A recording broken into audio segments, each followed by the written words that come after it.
L'objectif, c'est d'amener les autorités de la transition dans ces trois pays à s'assumer davantage dans l'adoption des réformes de transformation sociale afin d'assurer l'accès des communautés à la base, à la santé, aux services essentiels, notamment la santé, l'éducation, le logement, la nourriture, l'emploi, etc., etc. Il ne faut pas traîner dans l'adoption des réformes dans ce secteur-là.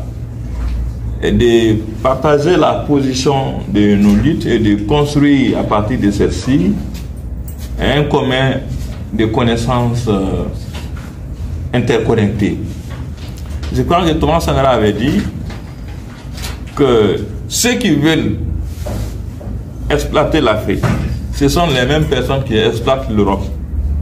Et il a dit, nous avons un ennemi commun. Cet ennemi commun, c'est le système capitaliste et impérialiste. C'est un ennemi commun aujourd'hui. Donc, la question de la monnaie, nous avons beaucoup travaillé sur cette question.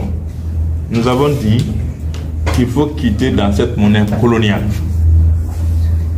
Que la France continue à piller ces 14 pays à travers ce système monnaie pendant des années. Qu'il faut quitter. Beaucoup de monétaristes avaient proposé qu'il faut aller dans la MIA, la monnaie unique africaine. Et cette tentative a échoué. Macron et Alassane Ouattara, de façon unilatérale, avaient pris une décision de nous traîner dans une monnaie qui s'appelle ECO. C'est-à-dire, on a changé de veste, mais le contenu restait le même. Il n'y avait pas de changement dans ce que Macron et Alassane avaient adopté. Donc, le Nigeria avait bloqué le processus en disant que les pays de l'UEMOA, si vous prenez nos importations, à peu près, on investit beaucoup d'argent là-dedans, 60% de nos importations. Il a expliqué clairement comme ça. Et il invite les autres pays de la CEDEAO à aller dans un programme de souveraineté alimentaire et énergétique. Parce qu'il dit que la nourriture et l'énergie constituent aujourd'hui 60% des importations africaines. Et l'Indra avait incité les autres pays à aller dans ça. Donc l'Indra a bloqué le processus. Et on est venu, il a parlé de mon ami Ndongo Sambasila, qui travaillait dans une fondation allemande, qui s'appelle la Fondation Rosa Luxembourg, mais qui a quitté là-bas, qui est actuellement au Ghana, à Accra, qui travaille dans une structure. Il m'a invité le 25 de ce mois, 25, 26, 27, 28, 29, le 30 mars, pour aller aborder la question de la crise de la dette. Donc lui, il a dit qu'à défaut d'aller dans une monnaie unique africaine, qu'il faudrait d'aller vers les monnaies nationales, avec les banques centrales nationales, qui vont fixer les parités de leur monnaie en fonction des fondamentaux économiques. Donc cette proposition, on était calé sur ça. Et donc, qu'est-ce qu'il faut faire aujourd'hui tout de suite pour que l'AES ait sa monnaie? Alors, c'est très simple. C'est très très simple. Nous avons, c'est vrai, le Premier ministre avait dit qu'on a mis des structures techniques en place qui sont en train de réfléchir. Mais pour nous, ça ne va pas aller dans cette réflexion des structures techniques. Parce que la première décision pour créer une monnaie, c'est le Parlement qui vote. À ma connaissance, ni le CNT du Burkina, du Mali, ne se sont prononcés encore sur la création de cette monnaie, n'ont pas voté. Mais nous nous sommes débarrassés de la branche politique, qui est la CEDEAO. Mais nous ne sommes pas débarrassés de la branche économique qui est l'UEMOA. Et tant qu'on ne se débarrasse pas de l'UEMOA, on ne peut pas aller dans notre monnaie. Ce n'est pas possible. Ce n'est pas possible. Donc il faut se débarrasser de l'UEMOA. Et vous avez vu le directeur de la Banque centrale des États de l'Afrique de l'Ouest qui se promène au Niger, qui se promène au Burkina, qui se promène au Mali, a rencontré Assimi, a rencontré Ibrahim, a rencontré Tchanim. L'objectif de sa rencontre, ce n'est pas autre chose. Après sa rencontre, ce qu'il dit aux journalistes au micro et qu'il sort à la télé, ça c'est faux. Hein? Il vient seulement pour nous dire de ne pas créer notre monnaie. Il a même demandé à la CEDEAO de lever les sanctions sur le Niger, que peut-être cela va nous dissuader à ne pas créer notre monnaie. Il a même dit ça. Donc, il faut se débarrasser de cette branche économique. Et vous avez remarqué, les prêts du Niger, du Burkina, du Mali, ces tables seraient un taux d'intérêt de 9 à 10% actuellement. Et tout d'intérêt échoué. C'est parce que on s'endette sur le marché de l'UEMOA. Si vous regardez l'UEMOA titre. Donc, ils voient que nous sommes en train d'aller sur un chemin. Nous allons créer notre monnaie. Donc, ils vont plus nous faciliter l'accès facile au crédit. Parce que ils ne connaissent pas notre position à la date d'aujourd'hui. Est-ce qu'on va créer cette monnaie? Est-ce qu'on ne va pas créer? Donc, les créanciers au niveau international ne vont jamais faciliter la tâche au Mali tant que nous aussi nous ne créons pas notre monnaie. Mais une chose aussi, il faut que les auteurs de la transition sortent dans des situations paradoxales. Et les gens sont en train de dire non, le Mali, le Niger, le Burkina, non. À présent, vous ne vous êtes pas libérés de l'impérialisme français et autres, de l'impérialisme de façon globale. C'est l'esclave qui a changé de maître. Que donc c'est le statu quo, rien n'a changé. L'esclave a changé de maître. Alors ça, c'est critiquer la Russie. Mais moi, je dis, montre-moi un seul pays en Afrique que la Russie a colonisé. Je ne dis pas que la Russie ne constitue pas une force capitaliste et impérialiste. Mais comparé à la France et d'autres structures, parce que les autres partenaires étaient des partenaires hypocrites. Et nous devons aller vers les partenaires sincères. Les armes du Mali, du Burkina, du Niger ne sont plus bloquées dans les ports de Lomé, dans les ports de Abidjan, dans les ports de Cotonou. On est en train de lutter contre le terrorisme. On met des milliards, vous refusez de livrer nos armes. Comment est-ce qu'on peut comprendre cela? Donc, on était avec des partenaires hypocrites. Imaginez quand l'aménagement partait. Quel pays était dans l'aménagement ont donné tous leurs équipements au gouvernement du Mali? 2 pays seulement, la Chine et l'Égypte. Certains ont détruit leurs véhicules, leur matériel. Brûlé. C'est l'Égypte et la Chine ont rendu leur matériel au gouvernement malien. Est-ce que s'ils étaient là pour nous, ils allaient faire ça? Qu'on se dit la vérité. Donc, c'est bien normal, tant que les auteurs de la transition ne se débarrassent pas de la branche économique qui est l'UEMOA, on ne va jamais aller. Aujourd'hui, il faut aussi réfléchir. La Banque mondiale, le Fonds monétaire international, nos États, les 3 États doivent mettre des freins, des entraves à s'endetter auprès de cette institution. Parce que le monde là s'est divisé. Le FMI et la Banque mondiale sont bien sûr du côté des États-Unis, de la France, de l'Allemagne, etc. Ça c'est bien normal. C'est bien normal. Ils sont là pour leur multinationale, mais pas pour nous.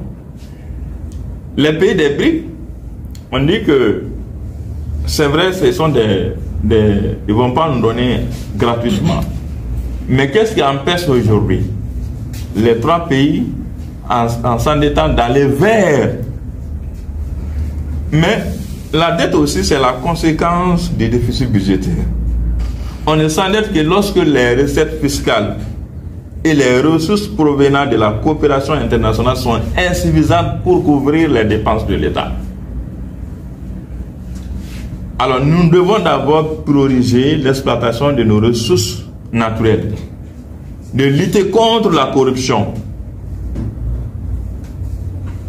de lutter contre la corruption, et maintenant de faire en sorte qu'on peut se passer de la dette en comptant sur nos ressources naturelles. Ça, c'est important. Donc, il faut remettre en cause tous les contrats miniers. Même le nouveau code qui vient d'être adopté par la transition n'est pas bon. Il faut le reconnaître, n'est pas encore bon. Parce qu'il y a eu des clauses de stabilité. Certaines sociétés minières ne sont pas soumises à ces nouveaux codes. Et le gouvernement a cette difficulté. Mais il faut se débarrasser d'une décision politique forte pour se débarrasser d'eux et faire en sorte que le Mali s'en approprie de son or. Nous avons 15 sites miniers. Nous avons du pétrole qu'on n'a même pas commencé à exploiter. Nous avons du lithium qu'on a commencé à exploiter à Boukouni. Mais il faudrait d'abord compter sur ces ressources-là et voir comment est-ce que... Et là, il faudrait que les autorités de la transition, ce qui se passe, les messieurs de leur thème, ces gens sont en train d'abandonner la lutte. Il y a les victimes qui sont là, de l'injustice, de la part des anciens régimes. Donc ces victimes pensent que le nouveau régime doit réparer. Et donc, tant que ces réparations ne sont pas là, certaines populations pensent que c'est du populisme, on ne travaille pas. Par exemple, si je prends la question de la spéculation foncière, combien de Maliens sont victimes des problèmes de logement, des problèmes fonciers aujourd'hui? De la part des sous-préfets, de la part des maires. Cela ne demande même pas d'argent. Il suffit seulement que les gouvernements militaires mettent en place des gens responsables qui vont mettre ces victimes dans leurs droits. Et là, ça permet d'entourer beaucoup de monde autour de la transition. Mais tant qu'on ne va pas vers les victimes, les communautés appauvries, j'ai entendu Sanamadou et Sao dans la zone de l'Office du Niger à Ségou. Molo Keïta, Jérusalem, a récupéré les terres de 2 villages. Et j'ai été voir le contrat que Moribo a, le contrat qui lui a été donné par le directeur de l'Office du Niger, Kassim Denon. Là où Moribo doit s'installer, il a refusé d'aller là-bas. Ce n'est pas l'office qui a demandé d'aller s'installer sur les terres de Sanamadou et Sao. Non, le contrat existe. Mais il est venu chercher 2 villages sur les terres. Et ils disent qu'ils comptent sur la CIMI pour les rétrocéder les terres agricoles. Mais ça, c'est des champs sur lesquels le gouvernement de transition doit travailler. Remettre les victimes dans leurs droits. Et cela permet tous les mouvements qui soutiennent le changement. Maintenant, il y aura beaucoup de monde qui vont gagner le camp. Ça, c'est bien normal. Maintenant, ceux qui ont tendance à abandonner la lutte, on comprend beaucoup la situation. Mais si vous analysez, ça c'est des considérations interpersonnelles qui n'ont rien à voir avec l'intérêt du pays. Donc nous sommes là pour l'intérêt du pays. Moi, je ne suis pas un fonctionnaire de l'État. Je ne suis dans aucun parti politique. Je suis société civile. Des organisations de la société civile sont en train d'abandonner la lutte. Certaines n'ont pas abandonné, mais ne veulent pas s'afficher devant. Pourquoi? Les partenaires européens qui financent les ONG du Mali ont arrêté leur financement en disant que nous, en tant que société civile, on ne se lève pas pour dénoncer la transition. On soutient la Russie contre l'Ukraine. Beaucoup d'ONG ont vu leur financement suspendu. Donc aujourd'hui, ceux-ci ont peur de s'exprimer. Parce que sortir à la télé comme ça, les barres de fonds vont dire, ah, voilà, ils viennent d'organiser une conférence de soutien au régime militaire en place qui est en train d'arrêter tout. Donc, il y a des gens qui ont peur. En réalité, ils sont là pour la cause, mais ils veulent rester derrière. Il y a tout ça. Donc, nous aujourd'hui, nous sommes pressés d'avoir notre monnaie. Regardez, quand le dollar est plus fort que l'euro, ça augmente mécaniquement la dette africaine sans un emprunt complémentaire. Le Cameroun a déclaré plus de 600 milliards de francs CFA. Son stock de la dette a été augmenté.